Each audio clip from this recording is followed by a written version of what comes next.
Welcome back to Life with Kaiju video, the show that lets me pretend I'm in kindergarten again and it's show and tell day. Let's claw into it. According to the Ishiro Honda biography by Steve Reifel and Ed Godziszewski, there were two movies that served as the major inspirations for the Godzilla franchise. One of which being The Beast from 20,000 Fathoms from 1953, and the other, of course, being King Kong from 1933.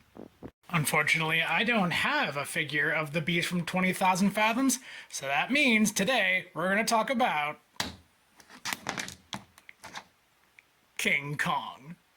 Released in 2005 by Playmates Toys as part of their Kong, the Eighth Wonder of the World line, this figure was made to tie into Peter Jackson's King Kong film. Most of the variations of King Kong in this line all had some kind of gimmick.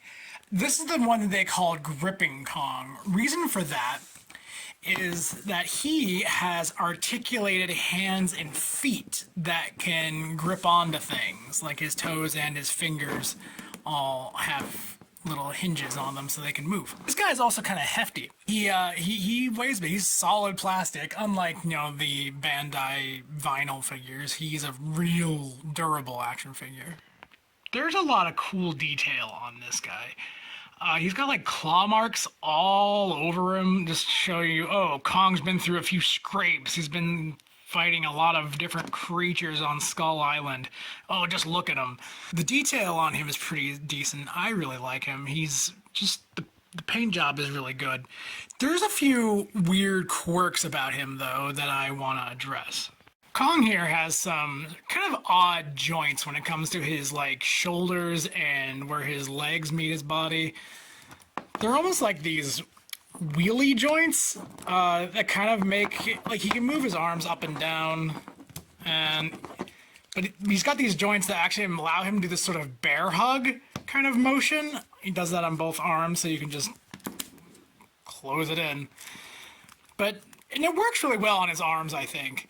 That's not bad at all. His legs, on the other hand, are a little awkward. Getting him to stand very well is kind of strange, because he's got the same kind of joints on his legs. While he's got traditional, knee joints, that gives him some leg mobility like that, his mobility at his upper legs is actually kind of limited. It's just really awkward. I don't know.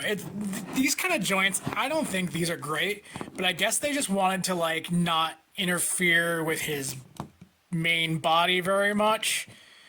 But if they wanted to do that, maybe his midsection could have been a little less weird, because he almost got this line, like he's a robot, and the top half is now connected to the bottom half. I don't know. The top half of his body I think is really good. The bottom half is just a little awkward. I'm glad his feet have the same gripping motions that his hands do, but it makes making him stand kind of odd, because you have to get him just right and get his feet in just the right position.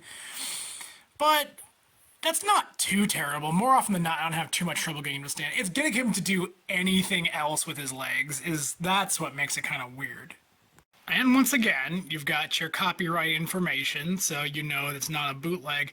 But what's really cool is that all of the versions of Kong and all the other monsters that came in this particular toy line also have this Kong Eighth Wonder of the World stamp. So that's just a fun little extra. One thing I absolutely love, though, is that he came with a little something extra.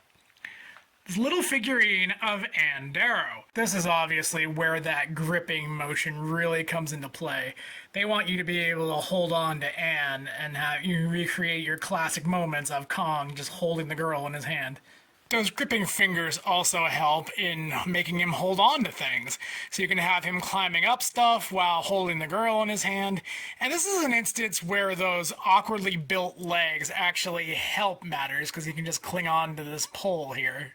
Now, I know there are other Kong figures out there, like versions of the Toho Kong and the newer MonsterVerse Kong, but this is the only Kong I have currently in my collection, because back in 2007, when I got my hands on him, that was really the only Kong that was available to me, and for a long time, I didn't see the need to get any other King Kongs. I got him at the same KB Toys where Millennium Godzilla came from.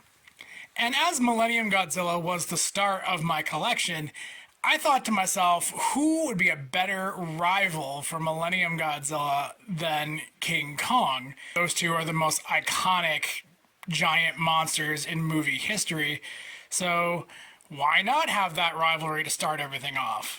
Overall, I don't think this figure is that bad. I still have a problem with those goofy legs and how it always makes him look bow-legged when he's standing, but he looks intimidating enough. Those arms are actually, I love his upper body because he looks powerful. He looks like he could tear the jaw off of some poor unsuspecting dinosaur and make him foam at the mouth. So I like this guy, and I'm glad I have him, and maybe someday I'll add more Kong to my collection, but for now, Peter Jackson's 2005 King Kong gets a thumbs up from me. And that's going to do it for today, Kaiju fans. I hope you all enjoyed the video. If you have any questions, comments, or you even owned this figure back in the day and you want to just share your memories of it, let me know. I'd love to hear from you all. Until then, this is Life with Kaiju Video, signing off.